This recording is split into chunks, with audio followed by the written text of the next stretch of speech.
What is up, everyone? Welcome back to GrayDays TV, and today I'm going to be talking about the South Carolina serial killer, Todd Kohlhepp. Todd Kohlhepp was born on March 7th, 1971 in Fort Lauderdale, Florida. He was just a toddler when his parents divorced, and he spent his early childhood living with his mother and stepfather in South Carolina and Georgia. But by the time he was 12, it was decided that he should probably live with his biological father after his mother and stepfather separated. So he packed his bags and moved across the country to Arizona. And it was in Arizona at the age of 15 that Todd committed his first violent crime. He kidnapped a 14-year-old girl and he brought her back to his father's house where he bound and raped her at gunpoint. And despite threatening to kill the girl's siblings if she told police, he was quickly arrested and charged with kidnapping and sexual assault. But according to various court documents, Todd's actual behavior wasn't that out of the ordinary. Todd Kohlhepp's mom, Reggie Tagg, says she noticed the anger and sensitivity to being hurt early. He'd throw sand, and when he wanted something, he would push him down and go get it. Kohlhepp's mom says he used scissors on a school bus to get back at a girl who made him mad. He'd stabbed her in the leg. Not much. I mean, it didn't go deep. When Todd Kohlhepp wanted a gerbil, he killed his goldfish. I just let him have it about Cloroxing the goldfish. I said, what made you think you could do that? What did he say? He just looked at me. He said, I didn't want it anymore. Reggie Tagg will never forget the day Kohlhepp's step-siblings were picked up from school and he was not. He was hurt. He says, they didn't want me. Do you think that was the first time he was deeply hurt?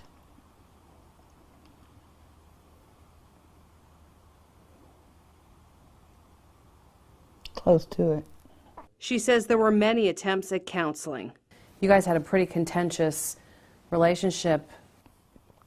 It was a contentious relationship because of everything that was going on around us. As Kohlhepp hit his teen years, his mom says his father, missing since her son was 2 months old, showed up. The doorbell rings, and it's his biological father. Kohlhepp wanted to move west with his dad. Trying to avoid that, Reggie Tagg bought her son new furniture. He took a claw hammer to all his furniture and tore it up. The new furniture? Mm-hmm. Did he threaten to kill you? Yeah. He was tall enough and big enough that I wasn't going to take a chance. So I locked him in his bedroom at night when he went to sleep, and I locked me in my bedroom. Reggie gave in and let her son live out west for a school year with his dad. And he left Todd alone for 3 days.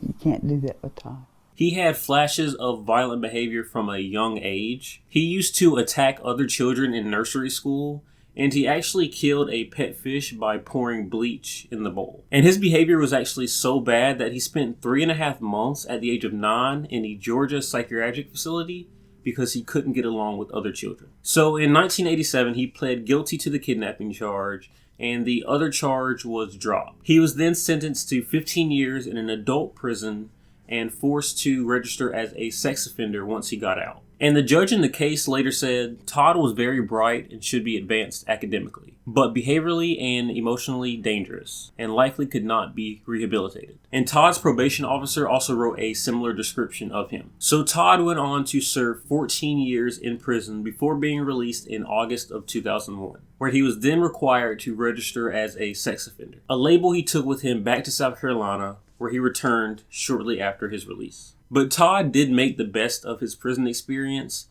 He actually went to college while he was in prison and graduated from Central Arizona College with a bachelor's degree in computer science. Which, as a side note, I think it's really cool that you can go to college in prison and get a bachelor's degree. And Todd actually worked as a graphic designer in South Carolina before deciding to enroll into the University of South Carolina Upstate, where he would graduate in 2008 with a Bachelor of Science degree in Business Administration Marketing, which is kind of similar to the degree that I have back there, which is actually pretty cool. And at that point, Todd's life seemed to be on a pretty good track, despite the fact that he was registered as a sex offender. And he was actually able to get a real estate license in 2006 after lying about the felony charge on his application. Which, what's the point of making criminals put their charges on the application if they can just lie about it and get away with it? That's kind of weird to me. But from that, he actually built a firm of his own. Todd also acquired a private pilot license and owned several properties out of state.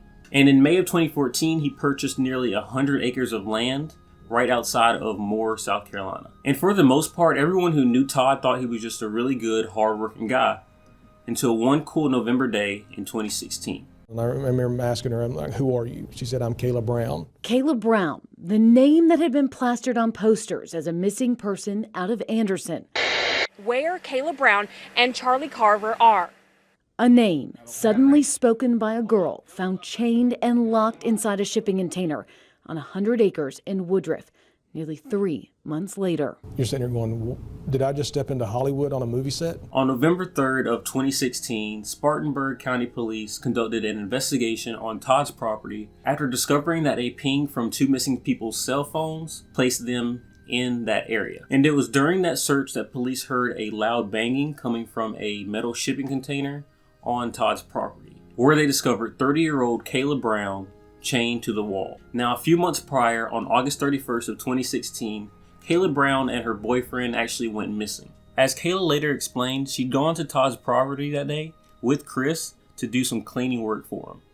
Not long after, she watched Todd shoot and kill Chris before he proceeded to hold her hostage for months. And Todd told police that he kept Kayla captive because she didn't do anything wrong and he didn't want to hurt her. Even though I think chaining someone to a wall for several months is hurting them, but however, Kayla said the only reason Todd killed her boyfriend Carter Carver was because he was mad at her. And she also told police that during her captivity, Todd actually showed her the graves of other people he had killed on his property. And eventually, with his cooperation, police were able to find 2 more bodies on his property. And those bodies belonged to 29-year-old Johnny Coxey and 26-year-old Megan McCraw Coxey, a couple who had been missing since December of 2015.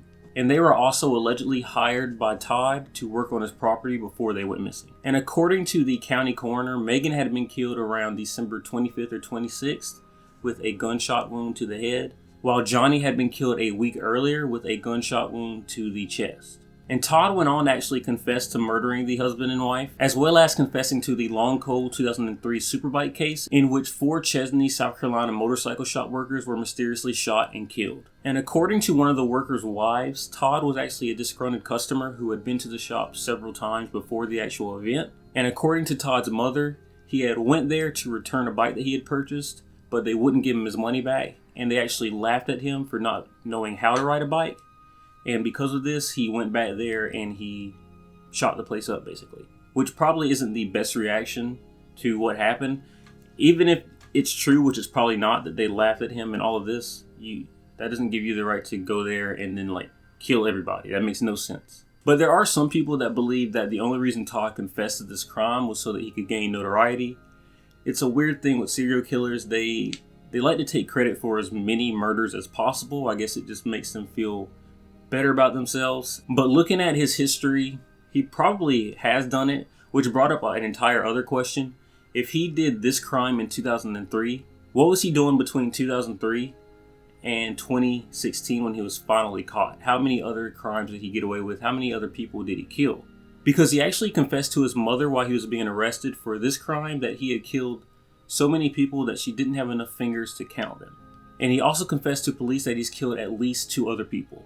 So no one really knows the body count of this man, but we're assuming it is a lot more than the ones that police have been able to find so far. But in total, Todd Kohlhepp was charged with 7 counts of murder, plus multiple counts of kidnapping and weapons charges.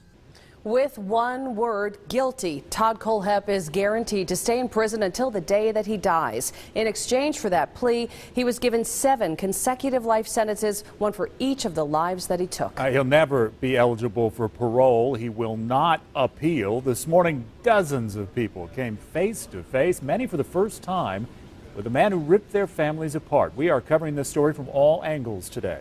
This morning, the families of Kohlhepp's victims got justice just 6 months after his arrest. That's a speedy turnaround not often seen in cases of this magnitude. Kohlhepp was facing 14 criminal charges, including rape, kidnapping, and 7 counts of murder. Solicitor Barry Barnett spoke today, explaining his decision was made in respect to the families whose lives have been devastated by Kohlhepp's actions. I'm a firm believer in the death penalty. This was a death penalty case, no question about it.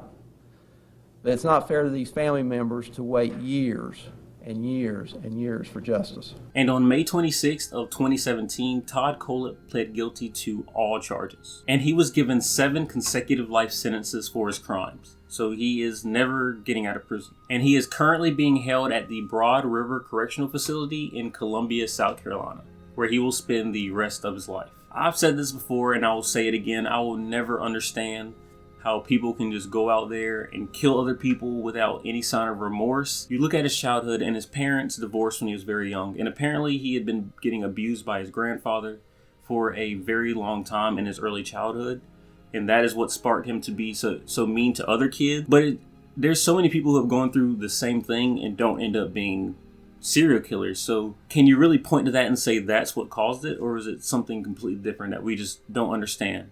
Because maybe their minds are just wired differently than ours in some really weird way. We'll never truly understand what makes a serial killer, even though we've tried so hard throughout the years. You look at shows like Mindhunter that sort of documents the early days of trying to understand these people, and there's still no answer for what causes people to become this way. And I think it's so interesting. But that is all I have to say about this. Let me know what you guys think about this video. Let me know if you've heard about Todd before. I hadn't until recently. I know there was a 3-part series on him done on the ID channel, I believe. I'm not sure, but that happened in the summer at some point. I remember hearing about it. But let me know what you guys think about this. Make sure to like, subscribe if you haven't already, comment. And like always, I hope you guys continue to have a great day, great week, great month, great year, and I will catch you next video.